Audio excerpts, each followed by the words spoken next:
Hoje, como é lua nova, então a gente está dando essa aula especial aí para a galera estar acompanhando e conhecendo um pouco mais como é que é o meu trabalho, como é que é a agricultura celeste e como é que funciona a minha aula. E aí, esse conteúdo é para a gente entender como que a astrologia ela pode se tornar uma exímia ferramenta de autoconhecimento. Então estamos entrando num momento da história da humanidade em que a gente precisa se descobrir de fato quem nós somos, qual é a nossa missão, o que a gente está fazendo aqui nesse planeta. E aí, por um bom momento, ao longo da história, a gente se perdeu no caminho, a corrupção se instalou não só na política, mas também na religião, e as pessoas ficaram completamente desnorteadas. E aí tivemos que recorrer à fonte, tivemos que recorrer à grande ciência-mãe, à grande astrologia, e aí ela vem ganhando força desde a década de 60, vai se fortalecer ainda mais na década de 80, e agora com a internet vai ter esse boom, essa divulgação, essa propagação desse conhecimento, e muitas pessoas se interessando novamente pela astrologia, começando a perceber que ela vai muito além de um simples horóscopo de jornal e que, volto a repetir o título da live de hoje, a astrologia é uma ferramenta milenar de autoconhecimento, beleza? E aí, pessoal, aquela frase, do nosso amigo Sócrates, conhece-te a ti mesmo e conhecerás os deuses e o universo. Então a proposta da astrologia é a solução para esta frase. Você, através do seu mapa natal, através dos desafios que lá se encontra, através da trama celeste, da história que ali lhe foi concebida, que por muitas vezes foi você mesma que escreveu essa história e que buscou esse caminho e que agora quer trilhar esse novo momento para desenvolver, evoluir seu espírito. Então, somente através do autoconhecimento, somente se conhecendo, é que você então vai entender quem são os deuses e como funciona o universo. Então, o autoconhecimento ele é fundamental. Sem ele, não somos nada, não somos ninguém. Então, a história mostra que não adianta ser rico, não adianta ter muito dinheiro, não adianta ter muitos bens, se você não tiver, de fato, o autoconhecimento. Então, na minha jornada, inclusive, uma vez, eu já atendi uma pessoa que ganhou na loto, uma pessoa do interior, lá de Goiânia, e ela simplesmente não sabia nem o que fazer com o dinheiro que ela ganhou na loto. Então, observe, se ela não tem autoconhecimento, ela recebe uma dádiva e ela não sabe como utilizar. Então, quanto mais a gente se descobrir, quanto mais a gente se conhecer, mais então você irá entender de fato quem são os deuses, como que eles governam e como funciona o universo e como ser parte integrante dessa vastidão, dessa imensidão que nos está por aí à nossa disposição. Então a gente tem que entender que ao longo da nossa história, o nosso cérebro ele é dividido em dois lados, o lado direito e o lado esquerdo. E ao longo da nossa história, pelo menos 6.000 anos de história, desde lá da Suméria, da Babilônia, se intensificando principalmente agora com o nosso universo ocidental, tanto os homens quanto as mulheres, mas principalmente nós homens, nós fomos educados, nós fomos condicionados, nós fomos doutrinados a utilizarmos somente o cérebro do lado esquerdo, que é o lado racional. Ou seja, as pessoas interpretam a realidade utilizando uma lógica racional, buscando entender o mundo através de resultados. Então as pessoas, obviamente, que possuem um cérebro racional mais desenvolvido, mais elaborado, mais estimulado, elas vão tender, geralmente, para o mundo das exatas, da matemática, da química, da engenharia. Mas a sociedade em si, ela realmente nos condiciona, nos coloca para o lado do cérebro racional. E a gente tem que entender que existe também o outro lado, o lado direito, que está com o nosso lado emocional. Então, é um cérebro que é extremamente esquecido pela nossa sociedade, nada valorizado. Então, ao longo de uma longa história aí de pelo menos 2000 anos, o homem e a mulher, ela tinha que dar respostas racionais para os problemas que a vida lhe trazia. E obviamente que isso foi trazendo um problema para nós, causando muitas neuroses e muitos problemas não só na vida pessoal, mas também na vida financeira, sexual e etc. Porque há necessidade de encontrarmos o equilíbrio entre a razão e a emoção.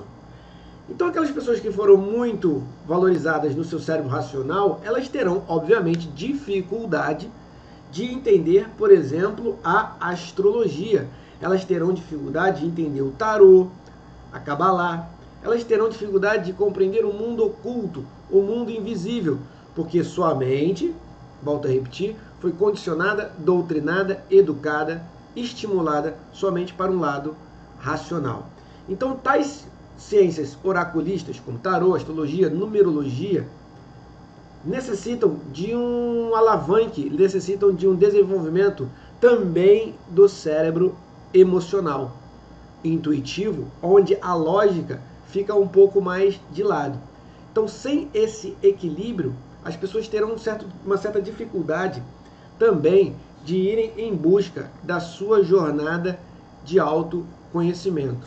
Então, a gente vai ver que nós somos seres duais. O nosso cérebro é dual, a nossa mente e o nosso corpo, sim e não, luz e sombra. Então, quanto mais a gente entender essa dualidade que existe em nós, que começa inclusive no nosso cérebro, melhores resultados nós vamos ter na nossa vida, já que todo mundo está aqui em busca de uma autorrealização. Como vamos nos realizar, como vamos buscar uma paz interior, uma satisfação dentro da nossa vida? Realizando os nossos objetivos, os nossos propósitos, vivenciando a nossa vocação, vivendo a nossa missão aqui no planeta Terra, beleza? Mas a gente precisa aí compreender que nós somos seres ocidentais e ao longo de 2000 anos sofremos então uma programação que foi executada através da religião, através da Igreja Católica Apostólica Romana, que inclusive ao longo da história executou algo chamado de Inquisição, aonde ela perseguiu as religiões afro, os índios, querendo destruir a espiritualidade, a religiosidade de outras culturas, para que a religião católica fosse a religião que monopolizasse a programação ocidental. Então a gente precisa refletir que o que nós entendemos de espiritualidade, o que nós entendemos então de sagrado, foi definido, foi programado, foi dogmatizado através das crenças e das verdades que a Igreja Católica Apostólica Romana desenvolveu. Não é à toa que ela teve que exterminar esses povos indígenas e os povos afros para que sua cultura, para que sua espiritualidade não influenciasse no seu plano de dominação e controle. Então a Igreja Católica vai programar como nós pensamos espiritualmente. E através do movimento iluminista, nós vamos pensar racionalmente. Então, tudo aquilo que não tinha explicação, tudo aquilo que era visto como fora do comum, sobrenatural, vai ser visto como superstição, paganismo, crendice popular, histeria, esquizofrenia, loucura. Então, o iluminismo vai propagar um pensamento altamente racional, como eu disse anterior, dando ênfase cada vez mais, então, somente ao cérebro do lado esquerdo, aonde estão as nossas razões, aonde a gente interpreta o mundo através de um olhar altamente racional. Então, a Igreja Católica vai manipular e controlar a religião, e o movimento iluminista vai manipular e vai programar o pensamento racional. Então, falar de magia, falar de espiritualidade, falar sobre o mundo sagrado para os iluministas é visto como um grande deboche, como uma grande ironia, um pensamento retrógrado e atrasado. Então, o positivismo vai ganhar muita força através do iluminismo. Então, civilizações antigas serão vistas como civilizações atrasadas, mediante ao poder tecnológico das civilizações europeias de agora. Então isso é um pensamento inclusive errado, não há garantia nenhuma, de provas nenhuma de que as civilizações antigas eram realmente tão atrasadas. A prova disso é a construção das pirâmides do Egito. E aí, pessoal, a gente vem essa pergunta, esse questionamento. Bom, se a gente sofreu uma programação, se a gente sofreu uma lavagem cerebral da Igreja Católica, manipulando o nosso sagrado, manipulando a nossa fé, manipulando a nossa espiritualidade, manipulando a nossa visão perante o invisível, e nós tivemos o iluminismo manipulando e programando a nossa visão, a nossa descrição de realidade através de um diálogo cada vez mais racional e científico. Então, o que é o sagrado e o que é o profano? Para essa discussão, eu recomendo o pensador Mircea Eliade. Ele é um pesquisador romeno, pisciano, e um cara que vai ter um trabalho maravilhoso sobre antropologia, xamanismo. E aí ele tem um livro muito bom que é o que é o sagrado e o profano. E aí, obviamente, que eu vou citá-lo nesse momento dentro dessa reflexão, né? Ele vai dizer que todas as culturas, elas necessitam, de uma certa maneira, se orientar. Então, o que acontece? O homem, ele precisa de uma certa orientação. Não é à toa que a gente constrói o quê? A cidade. A gente constrói o bairro, o lugar que a gente mora. Ó, eu moro no continente da América do Sul, no Brasil, Manaus. Então eu estou me orientando no espaço. E não é à toa que o homem precisou desenvolver calendários. Eu preciso me orientar no tempo. E aí ele também precisa se orientar no mundo invisível, no mundo oculto. Da onde vai surgir essa curiosidade do homem em relação ao invisível, ao oculto? É uma coisa inerente a todos nós, a morte e o sexo. Então, a morte e o sexo são os maiores mistérios da existência humana. O sexo, ele traz a vida, e a morte, né, é o grande mistério do que acabou, continua, haverá reencarnação. Então, essa reflexão, esse questionamento, ele é muito importante, ainda mais nos tempos atuais, no mundo cada vez mais tornando tecnológico, no mundo cada vez mais tornando científico, no mundo cada vez mais virtual. O que é o sagrado e o que é o profano? O Mircea Eliade, ele vai falar de uma coisa chamada de hierofania. Hierofania seria um estado, uma revelação do sobrenatural, do invisível, do absurdo, dentro da nossa realidade ordinária.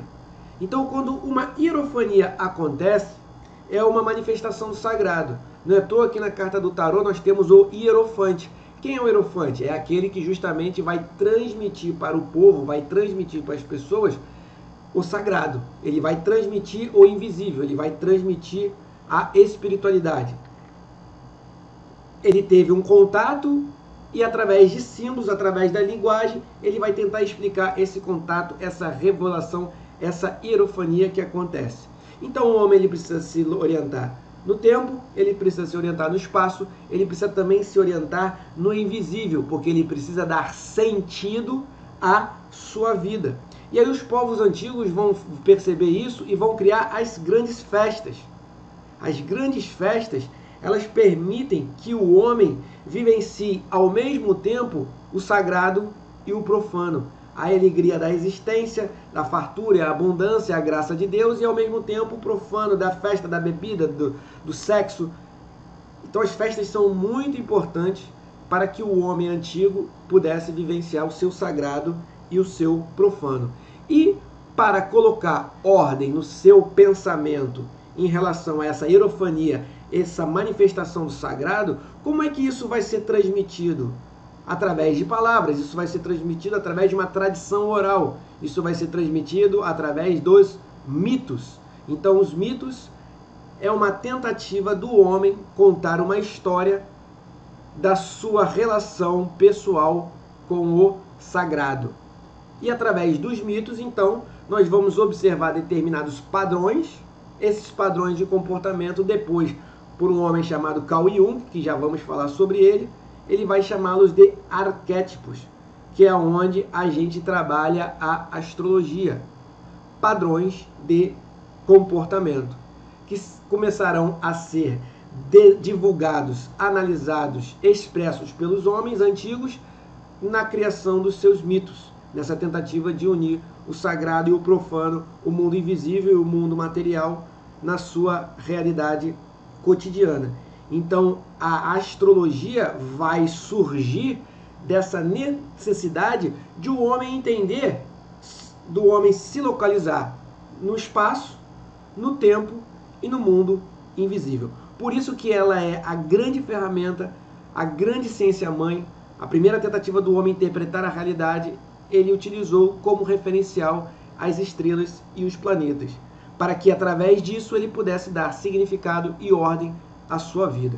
Então, é inevitável que se você começa numa senda de autoconhecimento, se você quer trabalhar com terapia, se você quer ser psicólogo, se você quer ser coach, se você quer trabalhar com pessoas e você quer entender a alma e a mente humana, você precisa, obviamente, compreender a linguagem, a ciência-mãe, esses símbolos arcaicos, esses símbolos tão antigos da humanidade, que fazem analogia com os animais, para explicar e dar sentido à nossa vida.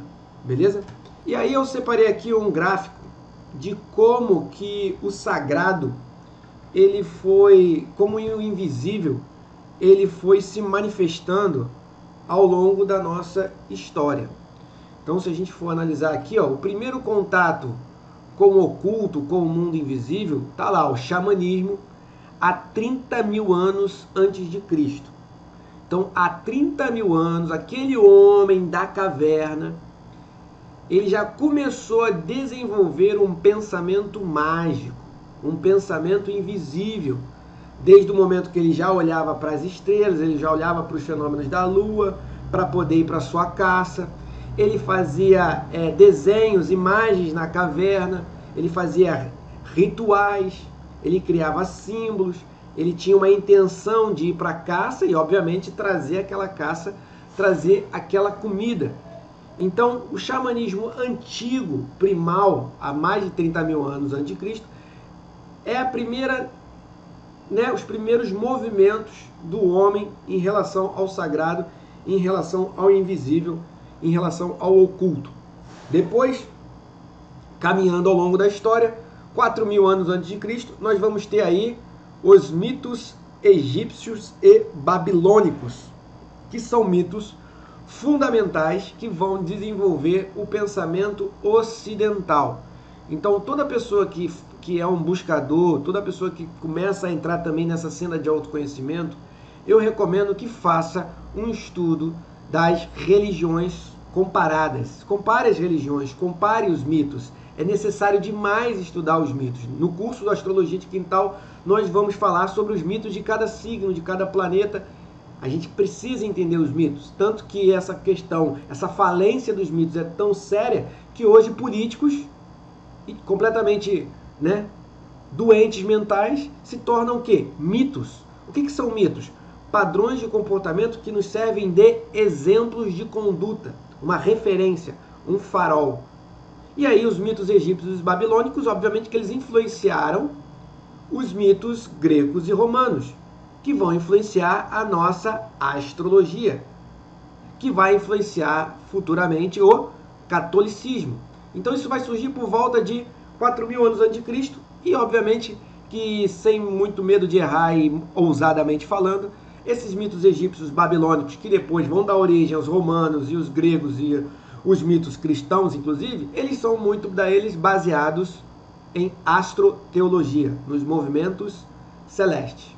E aí, se a gente caminhar aqui mais para o lado, tem aí o Tantra indiano, ele vai surgir nesse período também, né? O homem aprendendo e desenvolvendo a sua sexualidade, o seu poder de criação. E nós vamos ter aí também o desenvolvimento do taoísmo, lá para os orientais. Filosofia taoísta, muito antiga, da onde vai surgir a medicina chinesa, a acupuntura e etc.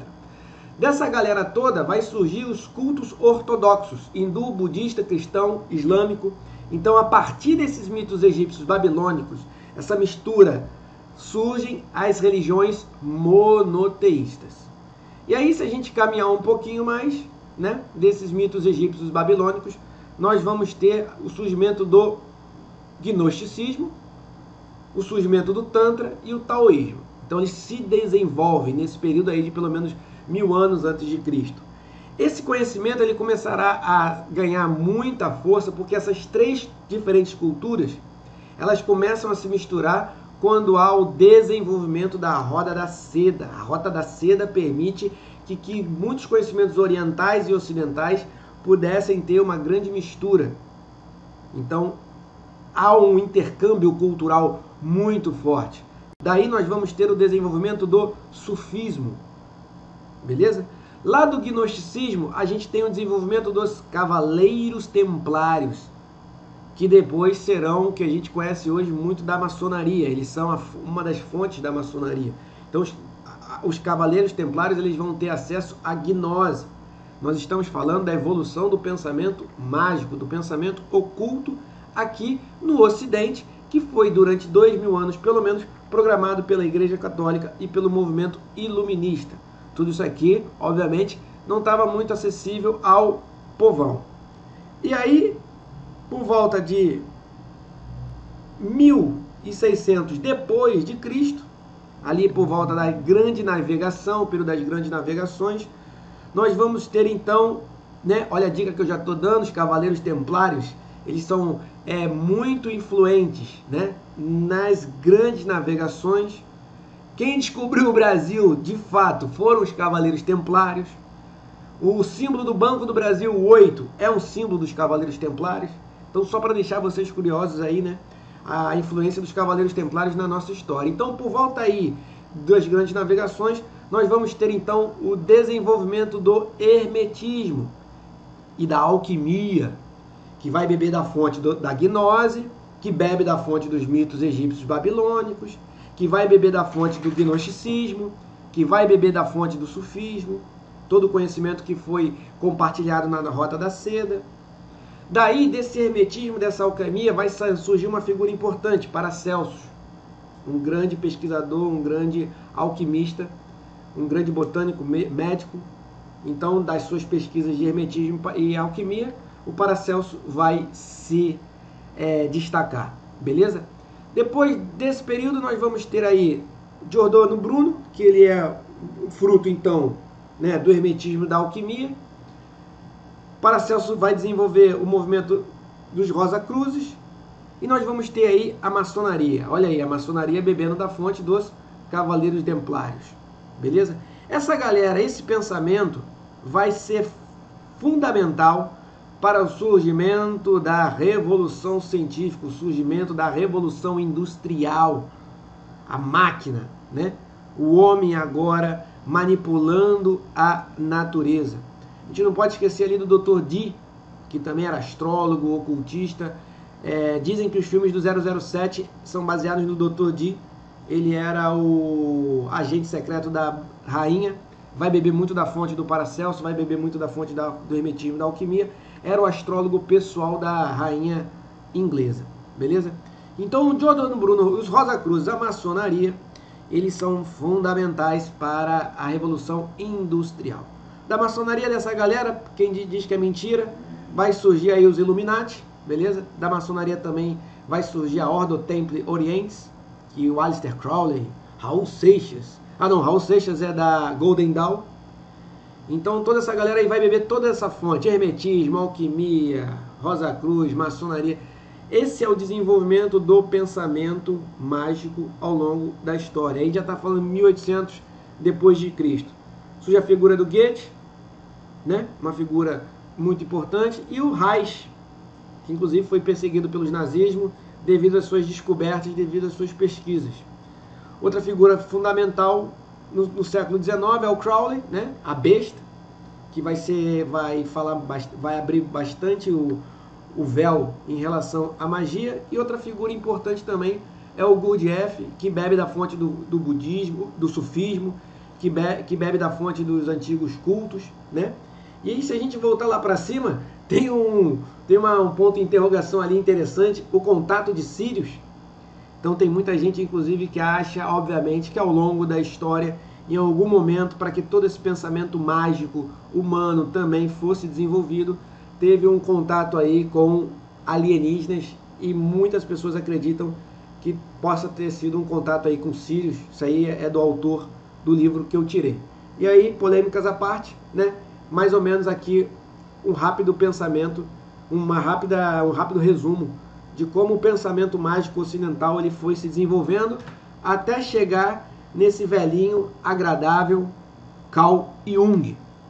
Por quê, pessoal? Até o século XIX, depois do iluminismo, a astrologia morreu, o pensamento mágico morreu, o pensamento oculto morreu. Agora nós vamos descrever a realidade do mundo através da ciência. Fizemos revolução industrial, a máquina, o desenvolvimento, o progresso, a ordem. Até que o século XIX ele vai mostrar que esse progresso, esse desenvolvimento trouxe resultados? Muitos, mas também trouxe muitos problemas e muitas neuroses. Então a gente vai ter o desenvolvimento da psicologia. O Freud vai ser uma figura muito importante, mas o Carl Jung vai superar o mestre, quer dizer, vai complementar o mestre e vai atualizar o conhecimento, no qual o Jung é fundamental, na minha opinião, para esse renascimento do pensamento mágico, o renascimento da astrologia, o renascimento das ciências ocultas e se integrando, obviamente, com a psicologia. Então, o Jung é fundamental para o pensamento ocidental mágico, na minha opinião, quando ele mistura, né, ele faz esse retorno à mitologia, ele faz essa conexão com a astrologia e ele permite, então, esse diálogo com a psicologia. O Jung é fundamental e a astrologia, como eu falei, vai ganhar força a partir da década de 60. Bom, hoje é lua nova em Leão, o Carl Jung é leonino, beleza? E aí a astrologia, ela é para nós descobrirmos quem somos nós. Então o signo de Leão, ele tem essa busca do santo graal. Quem sou eu? Como que eu vou brilhar? Qual é o meu self? Qual é a minha essência? Então, como eu gosto de trabalhar em cima do, né, o que o céu está mandando, como é que está a energia do dia, como a gente está fazendo essa palestra nessa lua nova em Leão, o Carl Jung, então, ele vai ganhar um destaque a partir de agora dentro da palestra. Eu selecionei algumas frases dele e em cima dessas frases eu vou refletir com vocês de como a gente pode trabalhar a astrologia dentro, obviamente, do nosso despertar de consciência, dentro da nossa evolução e dentro desse entendimento da espiritualidade. Que, como eu falei para vocês, ao longo de 6.000 anos, pelo menos ao longo de 2.000 anos, o homem foi forçado a só usar o lado esquerdo do cérebro, o lado racional. Por muito tempo, a religiosidade foi programada pelo pensamento da Igreja Católica e a realidade científica e material foi manipulada e moldada pelo pensamento iluminista. Então, tudo aquilo que era visto como eu falei, oculto, mágico, absurdo, era visto como loucura, esquizofrenia, esconde isso aí, deixa isso para lá. Não havia um estudo, uma busca mais profunda. E aí, os pensadores do século XIX vão começar a questionar muito isso, principalmente quando acontecem a Primeira e a Segunda Guerra Mundial, que vão fazer um forte estrago na Europa e vão mostrar que todo esse progresso material aí não trouxe, né, o desenvolvimento da psique humana. E aí o Carl Jung é fundamental, como eu falei, integrando astrologia, psicologia, o ocultismo, trazendo para o ocidental, né, o mundo mais invisível. E aí, pessoal, como eu falei, separei aqui algumas frases muito interessante sobre o que ele fala, né, na sua obra. Tenho visto as pessoas tornarem-se frequentemente neuróticas quando se contentam com respostas erradas ou inadequadas para as questões da vida. Elas buscam posição, casamento, reputação, sucesso externo ou dinheiro e continuam infelizes e neuróticas, mesmo depois de terem alcançado aquilo que tinham buscado. Essas pessoas encontram-se, em geral, confinadas a horizontes espirituais muito limitados. Sua vida não tem conteúdo ou significado suficiente. Se tem condições para ampliar e desenvolver personalidades mais abrangentes, sua neurose costuma desaparecer. Então, o que acontece, pessoal? A gente é colocado em caixinhas. Olha, você vai ter que estudar para ser advogado, para ser médico, para ser engenheiro. É muito pouco, é muito pequeno. E aí, como ele fala, se você desenvolve a tua personalidade e torna ela mais abrangente, ou seja, se você consegue vivenciar o seu mapa astral, as suas contradições, as suas ambiguidades, as suas vontades, os seus desejos, as suas necessidades, e compreender a abrangência da sua personalidade, que ela não é só trabalho, diploma, casamento, pagar conta, que a personalidade ela tem muito mais necessidades e vontades. Então, a astrologia ela vai te ajudar a você ir além de você mesmo. Porque as pessoas elas não vão dizer quais são as suas capacidades. Pelo contrário, elas vão limitar, elas vão podar as suas capacidades, os seus talentos, os seus sonhos. Por isso que muita gente vive neurótica, sofrendo em depressão.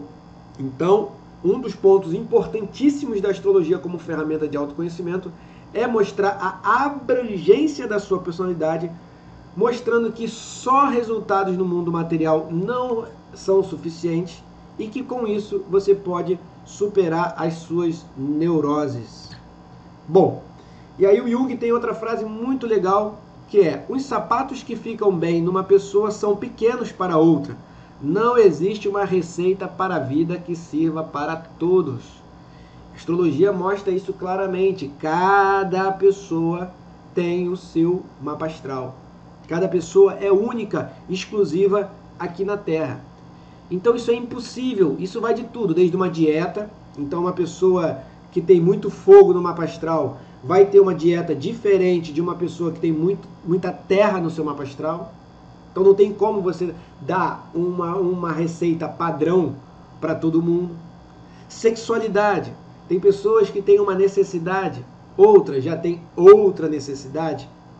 Então não existe uma sexualidade padrão para todo mundo.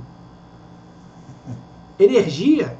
Tem gente que precisa lutar, correr, nadar, malhar. Tem gente que já não aguenta toda essa dinâmica de exercício. Então, meus amigos, o sapato que você tem que usar é exatamente um sapato do tamanho do seu pé. Nem maior, nem menor.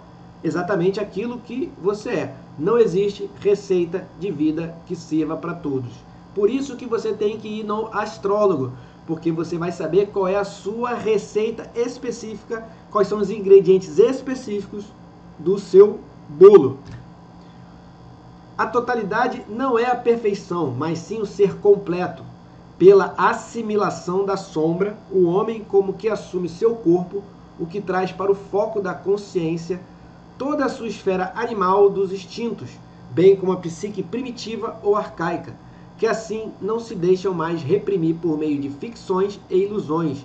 E é justamente isso que faz do homem o problema difícil que ele é. As pessoas elas querem ser perfeitas, elas querem sair na foto linda e maravilhosa, não é à toa que o Instagram percebeu isso e criou os filtros. Assim você não mostra a tua verdadeira face, assim você altera a tua face e mostra uma projeção, uma imagem totalmente fictícia e ilusória daquilo que você é. Então o ser humano, como eu falei lá no início, ele é luz e ele é sombra. A astrologia vai te ensinar a você descobrir a sua totalidade. E essa totalidade jamais é perfeita, moralmente correta, estética, linda e politicamente correta.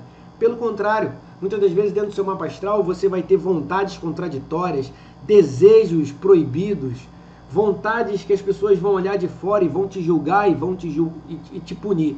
Mas se você não conseguir entender essa sua psique mais primitiva, esses seus instintos mais profundos, esse seu lado mais animal, você nunca vai entender qual é a sua natureza total, qual é a sua essência.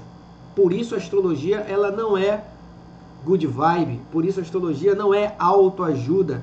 Ela vai justamente mostrar o seu potencial, o seu lado luz e também o seu lado sombra. Quanto mais você compreender essa sombra, quanto mais você entender aquilo que você nega, esconde, reprime, não aceita, tem vergonha e finge que não existe, e julga e projeta para os outros, maior será a sua dificuldade no seu processo de autoconhecimento.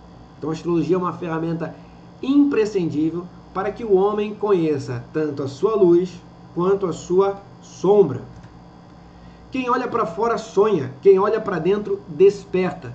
Essa frase é fundamental, as pessoas vivem olhando para fora, distraídas com Netflix, com o namorado, se traiu, se não traiu, e preocupado com isso, com aquilo, com boleto, com conta, e a pessoa está só olhando para fora, vendo novela, cuidando da casa, cuidando dos filhos. Mas se ela realmente quiser se autoconhecer, ela vai ter que olhar para dentro dela. Ela vai ter que olhar para os seus medos, para as suas angústias, para as suas paranoias, para os seus pensamentos repetitivos, para os seus vícios, para as suas crenças limitantes. Então esse olhar para dentro, ele não é de um dia para o outro. Quanto mais tempo você estiver olhando para dentro de você, mais você vai se autoconhecer. Então a sua jornada, ela dura a existência toda. Às vezes um cliente me procura, Daniel, eu comecei esse processo de autoconhecimento, quanto tempo? Tem uma semana. Viu uma live lá de alguém, estava no tédio, na quarentena, e viu, gostou, buscou o autoconhecimento.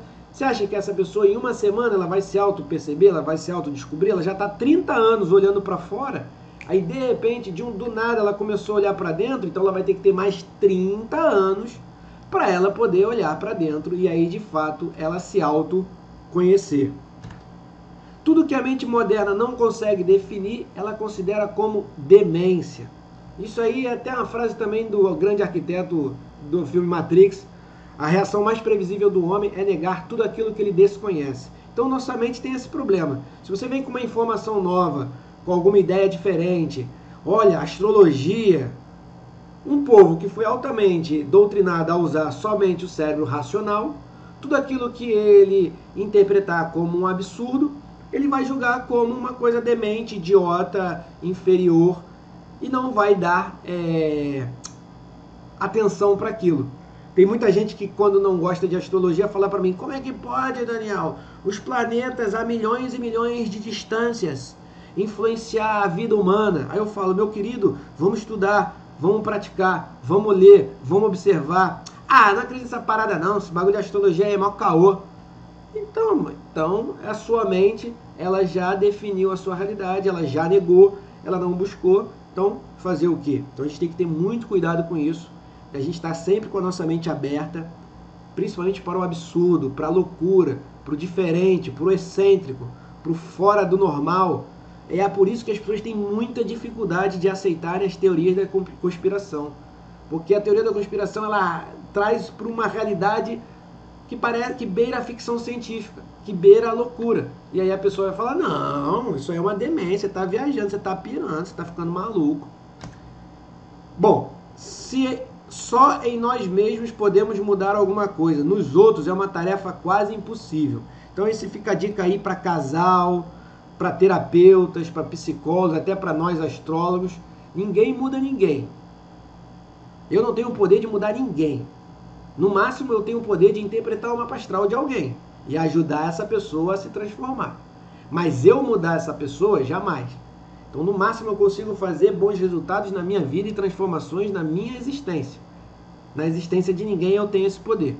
Então por isso que a gente também sofre muito de um processo de catequização. As pessoas adoram catequizar as outras. Você deve ser isso, você deve ser aquilo, você deve fazer isso, você deve ser assado. E foi aquilo que eu falei lá no início. Cada um tem um sapato, cada um tem uma fórmula. O que é bom para mim talvez não seja bom para você.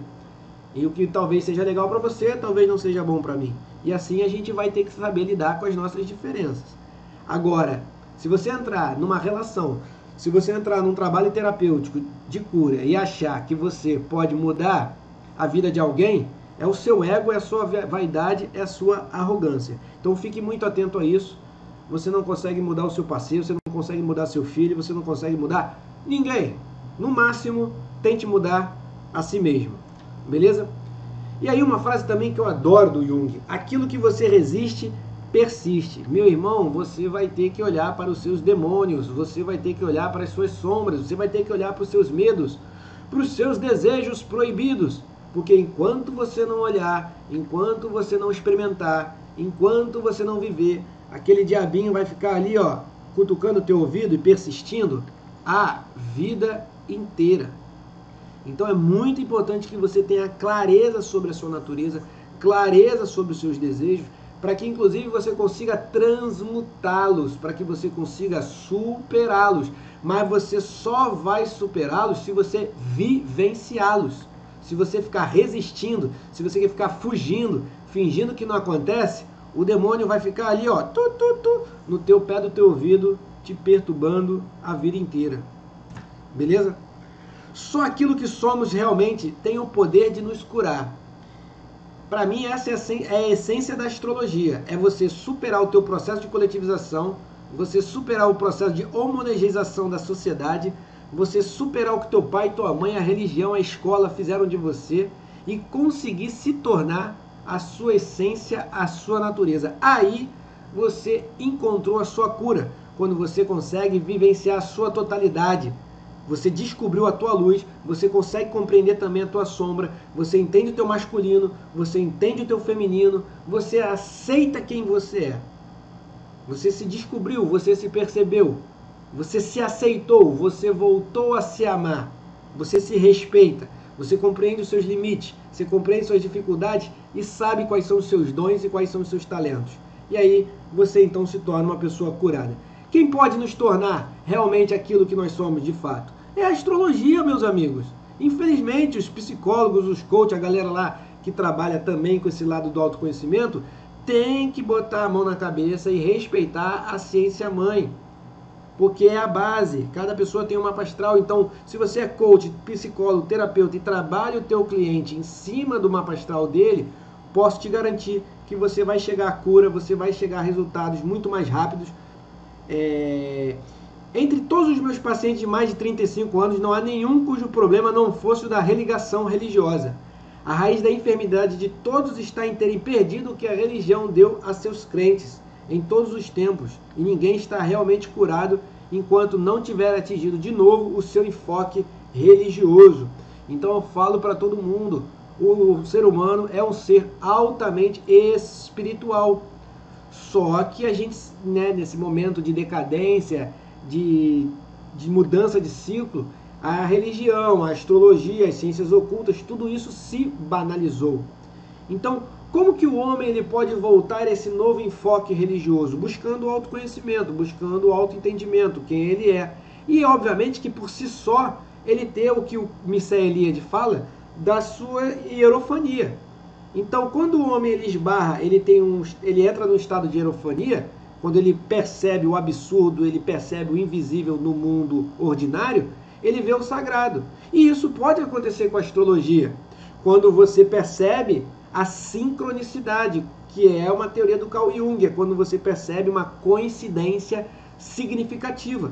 Então, quando o astrólogo fala para você, olha, vai ter um trânsito tal, e vai acontecer uma situação assim, assim, e o astrólogo acerta, de uma certa maneira isso é uma hierofania, porque o sagrado, o invisível, se manifestou no mundo real. A astrologia é real, o invisível acontece. Há uma força superior, há uma força oculta, que por mais que a gente tente racionalmente, através de métodos científicos, tentar decodificar essa força, a gente só vai conseguir compreender ela aprendendo a utilizar o lado direito do cérebro, o lado emocional, o lado simbólico, o lado intuitivo, e diminuir o lado racional. Então o homem precisa resgatar a sua espiritualidade, porque senão ele vai entrar e vai ficar em desequilíbrio. tudo aquilo que não enfrentamos em vida acaba se tornando o nosso destino. Há um debate muito grande nessa questão da astrologia do livre-arbítrio e do destino. E aí o Jung também vai nos ajudar nessa questão. Ele vai justamente falar tudo aquilo que nós temos consciência, podemos então manifestar o livre-arbítrio, e tudo aquilo que nos é ignorante, tudo aquilo que está no nosso inconsciente, acaba manifestando nosso destino. Então tudo aquilo que a gente não enfrenta na nossa vida acaba se tornando nosso destino. Como assim? Por exemplo, eu já atendi um cliente que aí ele tinha um sonho de ser um grande empresário, famoso. Mas ele é preguiçoso. Então ele não enfrenta, né, a sua preguiça. Se ele não enfrenta a sua preguiça, é óbvio que essa dificuldade vai se transformar num destino dele não conseguir realizar o seu sonho de ser um grande empresário famoso. Então, se você não vê quais são as suas dificuldades, se você não consegue perceber quais são as suas fraquezas, e você finge que isso não acontece, o destino vai se manifestar sem que você possa alterá-lo. Mas se você, através do seu mapa astral, identifica quais são os seus desafios e você enfrenta os seus desafios, você começa então a se tornar o senhor do seu próprio destino e começa a fazer escolhas, aí sim, baseadas no seu livre-arbítrio. Então você vai olhar o seu mapa astral e falar: meu Deus, eu tenho Saturno na casa da rotina de trabalho, eu preciso trabalhar, eu preciso ter rotina de trabalho, mas eu sou preguiçoso, eu não quero trabalhar. Pô, mas eu tenho que enfrentar esse desafio, para que senão o meu destino vai ser cruel. Se eu não trabalhar, como é que eu vou sobreviver? Então eu vou ter que enfrentar. Ao enfrentar, eu ganho força. Ao enfrentar, eu entro em movimento. Ao enfrentar, eu coloco o meu mapa no território e começo a desenvolvê-lo conscientemente, aquilo que estava enfraquecido dentro de mim. Não há milagre. Há apenas coragem e força de vontade. Bom, existem bilhões de pessoas no planeta e muitos tipos de personalidades diferentes. Algumas são introvertidas, outras extrovertidas. Algumas se guiam pela lógica, outras pelos sentimentos. Em um mundo com tanta diversidade, como aprendemos a lidar com aqueles que são diferentes? E como aprendemos a entender e aceitar quem nós somos? Mais uma vez, a astrologia é a melhor ferramenta para a gente lidar com as diferenças. Pô, fulano de tal é mais quieto, tá lá, ele é pisciano, com ascendente em câncer, cheio de água no mapa astral, a pessoa é mais sensível, mais delicada.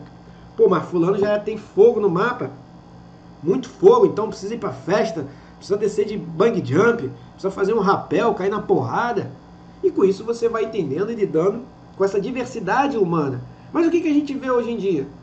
Que as pessoas querem que todo mundo se comporte, todo mundo catequizando, todo mundo dizendo faça isso, faça aquilo, seja assim, seja assado.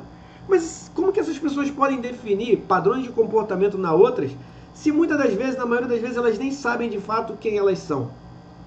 Então a astrologia vai jogar na sua cara quem você é de fato, não quem você imaginava, acreditava que você era.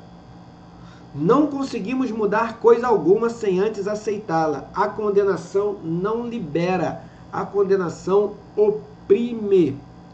Isso aí é muito comum, né, da gente quando pega um mapa astral mais polêmico.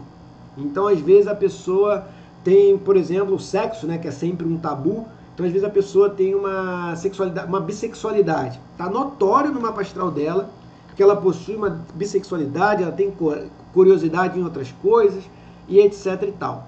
Se ela começar a condenar esse comportamento que é notório no seu mapa astral e começar a oprimir isso dentro dela, aí vai gerar paranoia, a neurose, o julgamento, as projeções, o preconceito, né? E até de uma forma agressiva. Então a astrologia ela vai justamente te mostrar aquilo que você tem dificuldade em aceitar em você. E que se inclusive você não aceitar, se você não compreender, se você continuar oprimindo, isso vai gerar um problema, uma neurose, um drama que você nem imagina. Queremos ter certezas e não dúvidas, resultados e não experiências. mas nem mesmo percebemos que as certezas só podem surgir através das dúvidas e os resultados somente através das experiências. Então muita gente me procura e quer que eu faça milagre. Daniel, vê meu mapa astral aí, vou ganhar dinheiro, etc. Como é que eu faço isso? Como é que eu faço aquilo? Mano, eu não vou te oferecer nenhuma certeza. Pelo contrário, eu vou te trazer mais dúvida. Eu vou te trazer mais reflexão. Eu vou questionar cada vez mais a sua realidade. E você só vai se curar se você entrar em experiência. Aí você vai se conhecer. Aí você vai testar seus limites. Aí você vai descobrir os seus potenciais. E, obviamente, suas dificuldades, aonde você tem que se aprimorar, aonde você dá conta e aonde você não dá conta. Não dá para viver de teoria. Não dá para viver de livro de autoajuda. Você tem que ir para a prática. Você tem que meter a mão no fogo para saber se de fato ele queima. Vai que você descobre que você é resistente ao fogo, né? Tudo isso é muito interessante. Bom, não há despertar de consciência sem dor. As pessoas farão de tudo, chegando aos limites do absurdo para evitar enfrentar a sua própria alma. Você não se torna iluminado imaginando figuras de luz, mas sim ao tornar a escuridão consciente. Porém, esse procedimento é desagradável, portanto, não popular. Cara, eu vejo uma galera nesse bagulho de despertar da consciência, eu tô crescendo, namastê, good vibe, uma positividade, vamos falar de amor, vamos falar de luz, e tira foto no Instagram, eu tô cheirando rapel, eu tô tomando chá de ayahuasca. Meu irmão, pelo amor de Deus, tu acha que isso aí é autoconhecimento, velho? Não, autoconhecimento, mais uma vez, é tornar a sua escuridão visível, é iluminar as suas sombras. E esse é um processo desagradável. Navegar na noite escura da alma é uma coisa extremamente solitária e que não deve ficar sendo exposta, falada por aí. É uma coisa altamente reservada, íntima, feita no seu mundo mais secreto. Reunimos uma e outra vez em 1000 disfarces no caminho da vida. As pessoas, elas gostam muito de mentir para si mesmas, elas gostam muito de se enganar. Elas gostam de viver uma fachada no mundo social. Elas gostam de mostrar sucesso, poder. Então elas vão criando máscaras, elas vão criando disfarces para se proteger. Às vezes ela quer mostrar que está com medo, mas quer meter a braba de que é sinistrona. Às vezes quer mostrar que é santa, mas não é nada daquilo. Então isso vai confundindo, isso vai te atrapalhando, isso vai te iludindo. Então é muito importante que quanto mais você perceber os disfarces, as mentiras que você conta para você mesmo, melhor será o seu processo de autoconhecimento. E aí, essa frase também que eu adoro, o melhor trabalho político, social e espiritual que podemos fazer é parar de projetar nossas sombras nos outros. O que a gente vê nas redes sociais, meu Deus do céu, pessoal numa militância absurda, querendo cancelar, punir, destruir a vida dos outros e definir como é que as pessoas devem se comportar. O que elas estão fazendo? Nada mais, nada menos do que projetando nos outros os seus medos, os seus preconceitos, as suas frustrações. Então, como Jung diz, para um trabalho político e social e espiritual, busque o autoconhecimento, pessoal. É muito mais eficiente do que ficar em movimentos coletivistas, indo para a rua, cair na porrada, destruir bens materiais de outras pessoas, achando que com isso você vai gerar uma revolução, que nada, no máximo uma revolta. O importante, no momento atual da história da humanidade, é o ser humano se descobrir, despertar, buscar o autoconhecimento, descobrir suas sombras, descobrir suas neuroses, suas paranoias, suas projeções. Esse é o melhor trabalho que o político, social e espiritual que podemos fazer nesse momento. Conhecer a sua própria escuridão é o melhor método para lidar com a escuridão dos outros.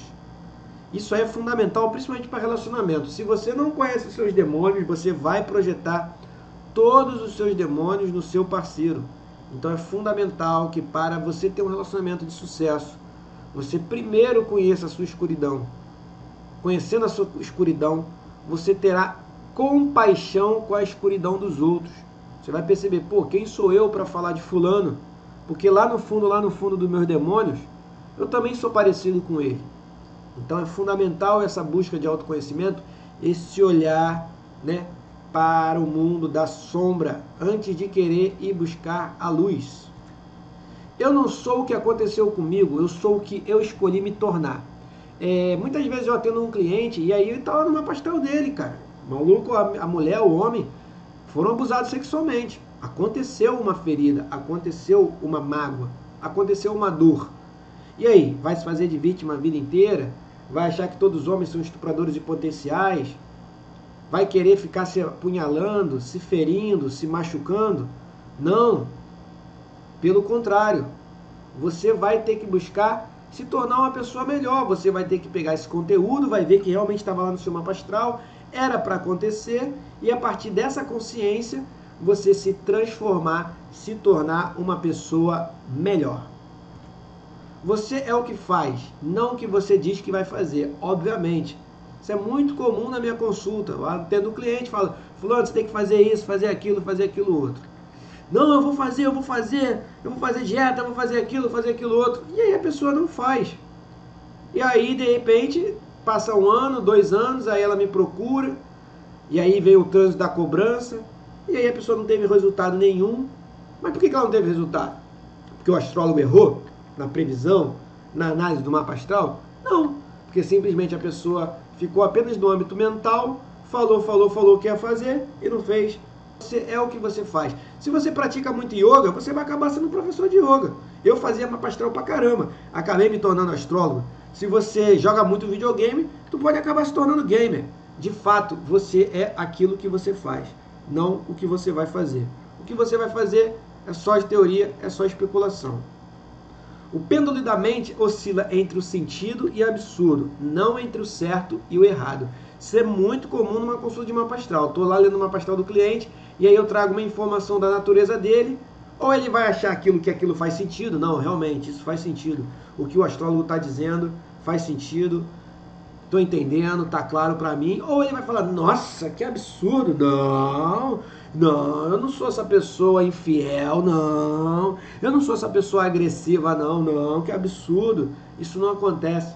Então, muito cuidado com isso, pessoal, porque essa questão de fazer sentido ou absurdo está justamente baseado nas suas crenças, e elas são apenas suas crenças, beleza?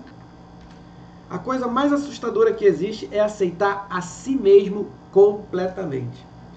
Isso é muito importante, pessoal. Sem isso, você não vai ter amor próprio. Sem isso, você não vai ter poder pessoal. Sem isso, você não vai ter carisma. Sem isso, você será uma pessoa fragmentada. Você precisa aceitar completamente quem é você. Eu brinco com todo mundo. Por exemplo, você está aqui vendo o meu meio do céu. Você está vendo o meu meio do céu em aquário. Mas o meu fundo da alma é em leão. Então, na sociedade, eu apresento uma imagem de um cara doidão, revolucionário, diferentão, mas no fundo da alma eu sou leonino, vaidoso. Minha casa de relacionamentos é escorpião. Então, se você pisar no meu pé, eu posso ser extremamente vingativo com você. Eu tenho que aceitar quem eu sou. Eu tenho que aceitar quem eu sou completamente, sem mimimi. Só assim eu vou descobrir de fato o que é o amor próprio, e só assim eu vou descobrir de fato o que é o amor ao próximo. Se você não se ama completamente, você jamais irá amar o outro completamente. Você vai querer amar o outro naquilo que você idealizou, naquilo que você projetou.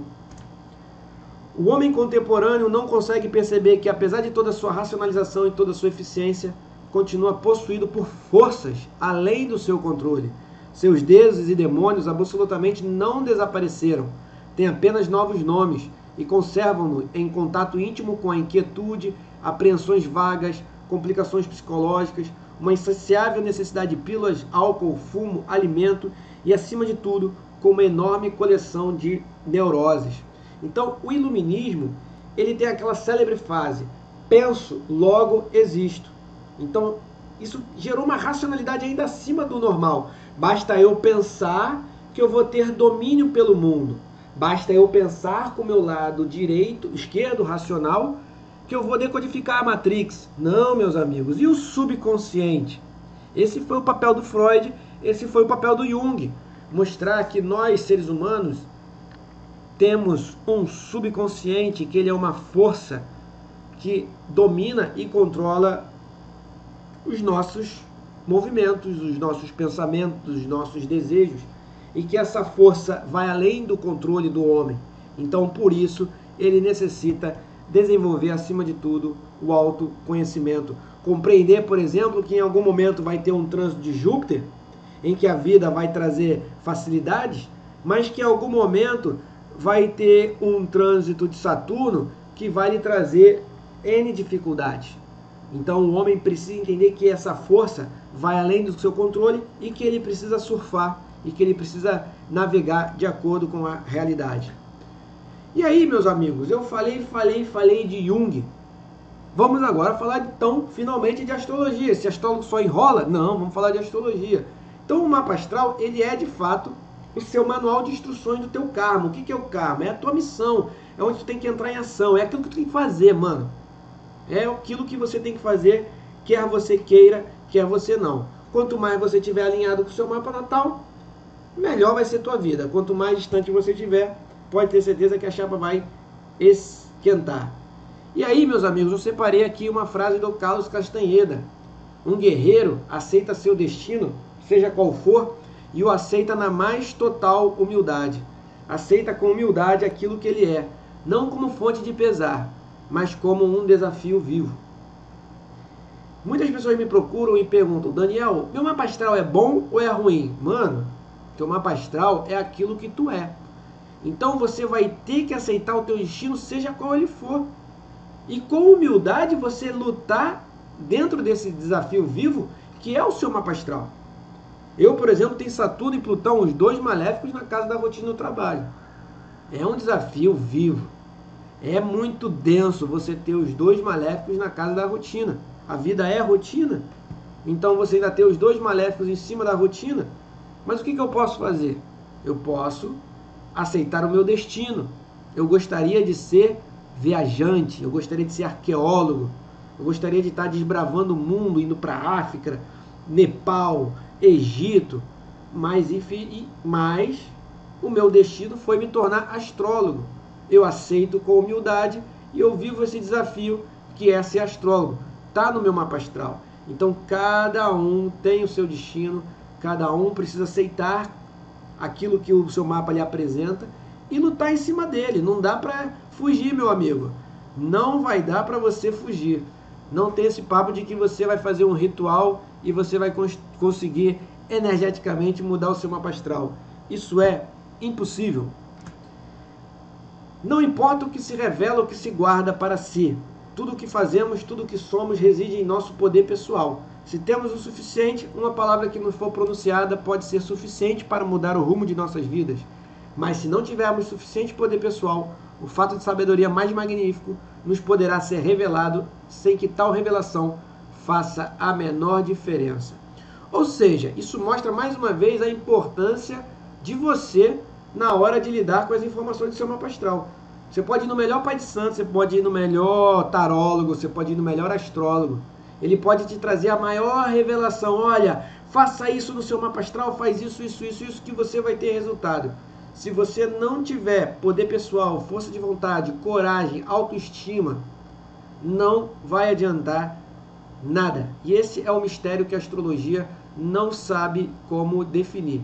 Eu posso muito bem ler, interpretar o mapa astral de uma pessoa, mas saber o que aquela pessoa vai fazer com aquelas informações que eu vou lhe passar, aí é o grande mistério. Então, como diz, se a pessoa tem muito poder pessoal, uma palavra que é pronunciada já é o suficiente. Então, tem cliente que ele me procura, eu falo alguma coisa, ele fala, não, é isso mesmo, eu tenho que fazer isso, tá certo, vamos lá, e o cara rapidamente corre atrás, ele mergulha no mapa astral dele, ele encara os desafios, ele navega de acordo com os trânsitos. E tem pessoa que você vai falar e ela vai duvidar, ela vai questionar, aí ela vai ficar com preguiça, ela vai ficar com medo, aí ela vai buscar argumentos, ela vai buscar justificativas, ela vai procurar outros astrólogos para buscar outras interpretações para justamente justificar a sua fraqueza, a sua falta de poder pessoal. E aí, Daniel, como é que a gente aumenta o nosso poder pessoal? Aí, meus amigos, vocês vão ter que enfrentar o medo. Como dizia o nosso querido Chico Sainz, o medo dá origem ao mal. E aí os coaches, muitos psicólogos, muitos terapeutas, eles não falam isso para você, mas para você superar, para você dar o salto, para você dar o jump, você vai ter que superar o seu medo. Você vai ter que encontrar quais são os seus medos, quais são as suas neuroses, quais são os seus desafios no seu mapa astral e você enfrentá-los de peito aberto. Por quê? Porque você tem que ter a consciência de que você vai morrer. As pessoas não gostam quando eu falo isso, mas você vai morrer. E a astrologia, ela é a ciência do tempo. A astrologia mostra que tudo tem um tempo e a tua passagem no mundo tem um tempo, beleza? E aí cabe a você a enfrentar esses desafios que o mapa astral vão te aplicar, beleza? E aí, como é que funciona então esse RPG cósmico? Como é que funciona o seu mapa astral nesse teu desenvolvimento de autoconhecimento? Como é que eu vou utilizar essa ferramenta, Daniel, de fato, para evoluir? Bom, antes de tudo, você vai ter que respeitar as regras do jogo. Estou te convidando para um jogo, estou te convidando para um RPG cósmico. Esse RPG cósmico, essas regras desse jogo, elas possuem, né, leis, elas possuem determinadas leis, que são as 7 leis universais que foram descobertas por Alexandre o Grande quando ele invadiu a pirâmide de Gizé no Egito e ele encontrou a famosa Tábua de Esmeralda. Essa Tábua de Esmeralda, ela contém 7 princípios que regeriam o nosso universo invisível, o nosso universo oculto. Não dá para nessa live eu explicar para vocês as 7 leis universais. Vai ter um assunto só sobre as 7 leis, que é o mentalismo, vibração, correspondência, ritmo, polaridade. Então essas 7 leis, elas são fundamentais para o entendimento da astrologia, então a gente tem que compreendê-las.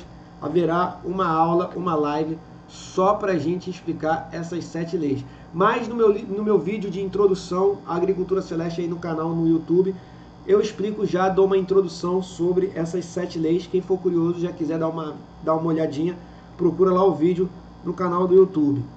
Bom, como é que funciona o seu mapa astral, pessoal? Nós temos os nodos lunares, a cabeça e a cauda do dragão. Essas são as partes da reencarnação. Elas vão mostrar de onde você veio, para onde você deve ir. Então eu brinco, a cauda e a cabeça do dragão, né? Parece até Caverna do Dragão, aquela coisa mais mística, né? Então a gente, através da cauda do dragão, você vai saber de onde você veio, aquele passado kármico que você precisa abandonar para você evoluir. E a cabeça do dragão, o nodo norte, para onde aponta a tua evolução, o desenvolvimento do teu espírito. Então os nodos lunares, a cabeça e a cauda do dragão, vai apontar de onde você veio, o que você precisa deixar para trás, o que você precisa desapegar e para onde você vai, quais são os seus desafios, qual o caminho que você tem para evoluir o seu espírito, beleza? No seu mapa astral, lá estará Saturno. Ele vai dizer as suas dívidas. Saturno vai mostrar os seus medos, as suas dificuldades, as suas limitações. O seu grande desafio está com Saturno. Sempre gosto de brincar. Saturno, Satanás, o senhor do tempo, o opositor. Então é o planeta que vai te colocar desafios para que você possa amadurecer e crescer. Então ele traz as dívidas que você acumulou em outras vidas e que agora você vai ter que sanar. Plutão, ele vai mostrar justamente a nossa capacidade de regeneração, a nossa capacidade de nos transformar. Então Plutão também é um planeta maléfico, ele também está associado aos seus erros e aos seus equívocos que você cometeu em outras vidas, as suas falhas. E agora, quanto mais você se aprofundar no seu autoconhecimento, quanto mais você entender suas profundezas, quanto mais você entender aquilo que você esconde, você não enxerga dentro de você, você poderá então se transformar, você poderá então se regenerar e, inclusive, descobrir poderes ocultos que encontram-se dentro de você. Então, Plutão, ele é aquele que vai trazer os desafios para que você possa se regenerar, possa se transformar. Então, eu brinco, é o trânsito de Nietzsche. Se o trânsito de Plutão não te matou, tu vai ficar mais forte. Pode ter certeza. Você se regenerou, você se transformou. E aí nós temos o que eu chamo da Santíssima Trindade, o tripé, a base do entendimento do mapa astral, que é o Sol, o Ascendente e a Lua.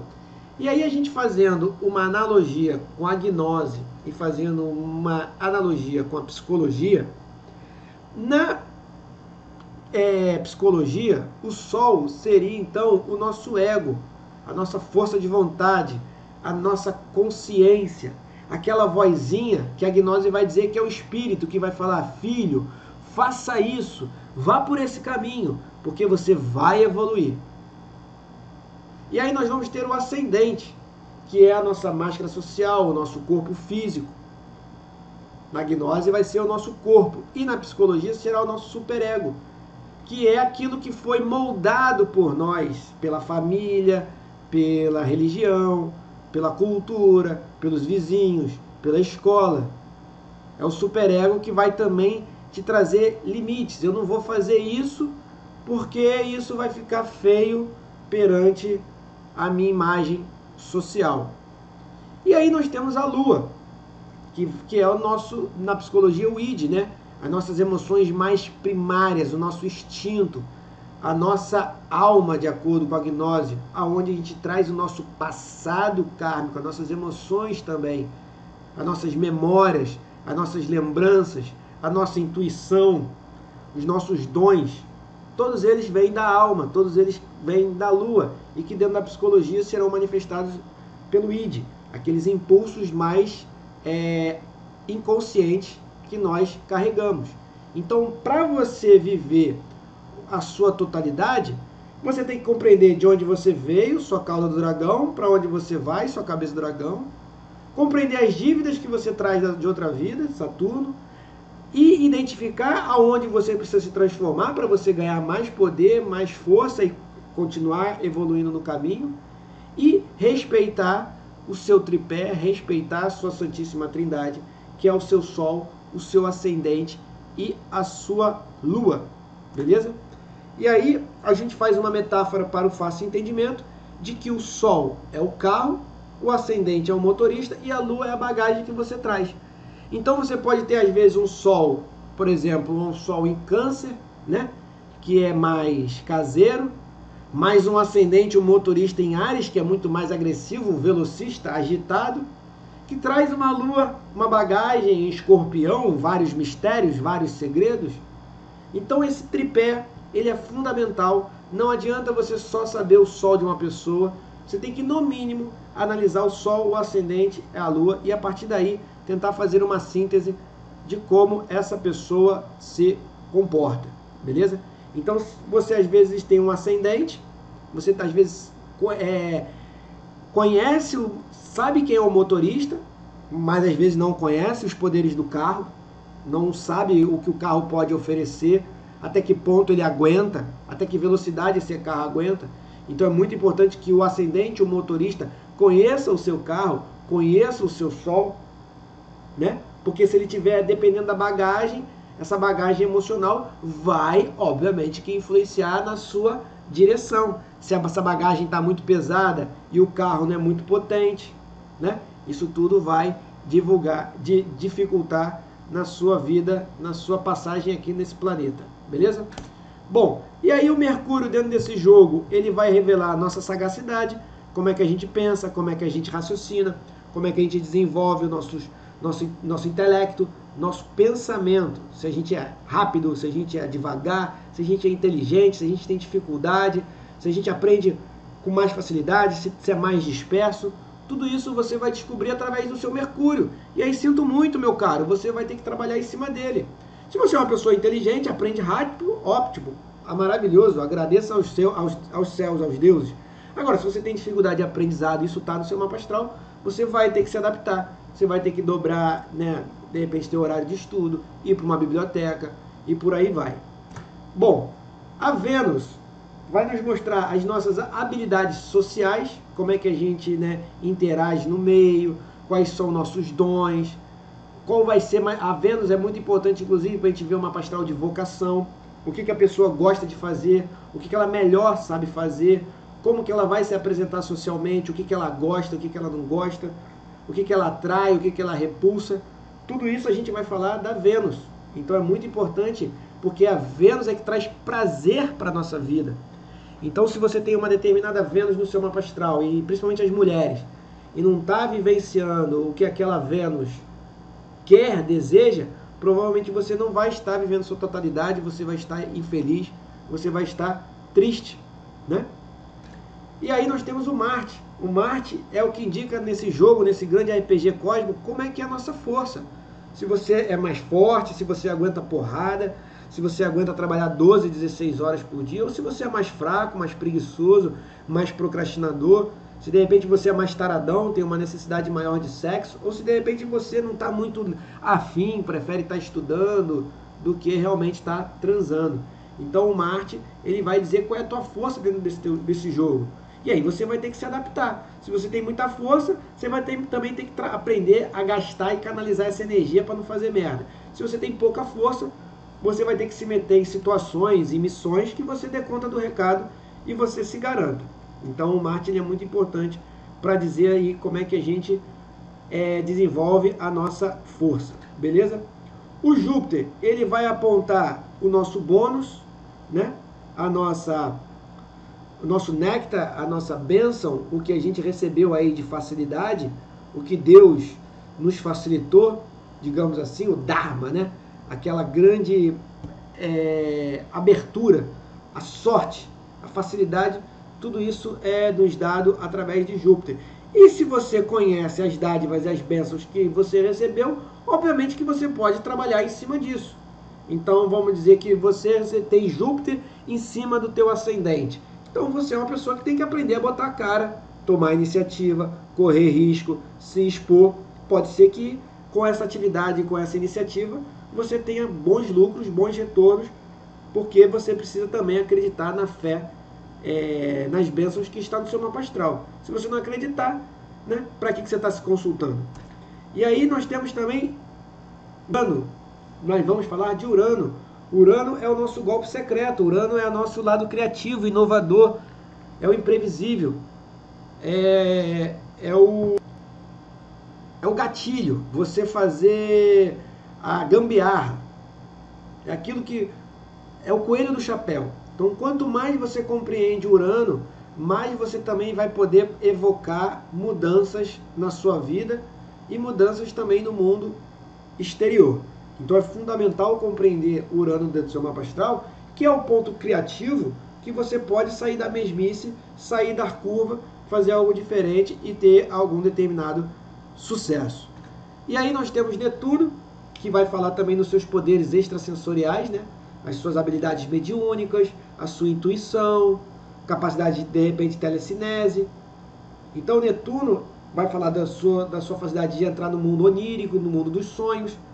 Então ele vai falar de poderes também ocultos que você carrega, poderes mais extrasensoriais. Obviamente, quanto mais você souber utilizar Netuno ao seu favor, importantíssimo, né, para o seu desenvolvimento, para a sua autorrealização. E aí vamos falar do Quirón. O Quirón é o ponto fraco, o Quirón é o calcanhar de Aquiles.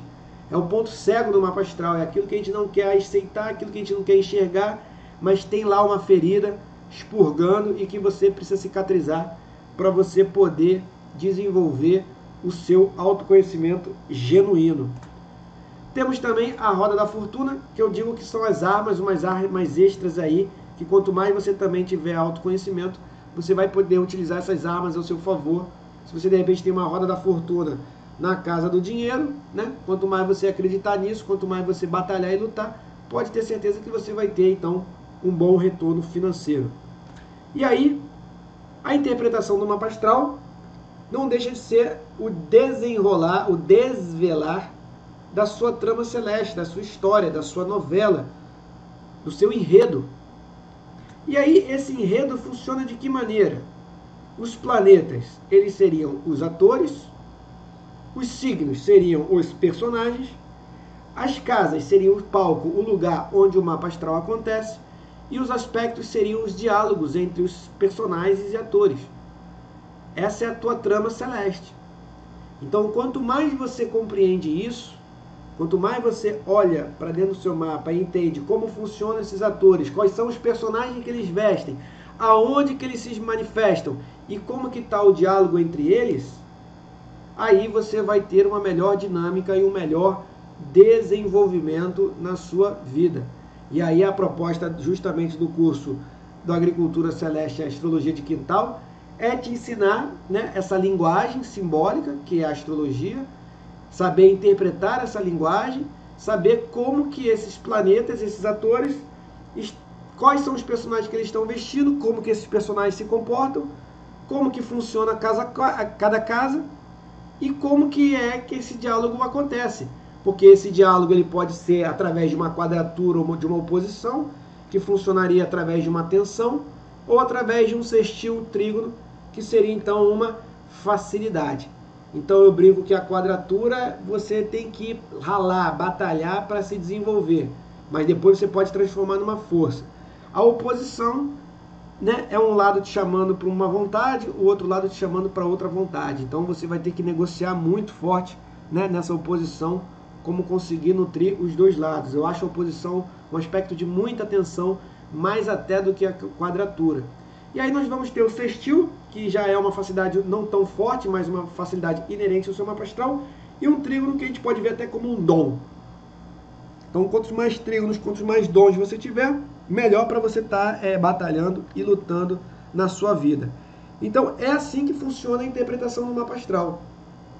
Você vai analisar de onde você veio, para onde você vai, como funciona as suas emoções, como é que é o teu intelecto, como é que você se apaixona, como é que você age, quais são as benesses que você recebeu, quais são as dívidas que você contraiu e qual é o ponto aonde você precisa se transformar dentro dessa dinâmica toda, como é que isso funciona. Se tem muita quadratura, muita oposição, muita tensão, muita dificuldade para resolver, onde você vai ter que trabalhar mais, ou se tem alguns sextil, alguns trígonos que são uma maior facilidade para você, então, poder se desenvolver. Beleza? Bom, então é isso, meu pessoal.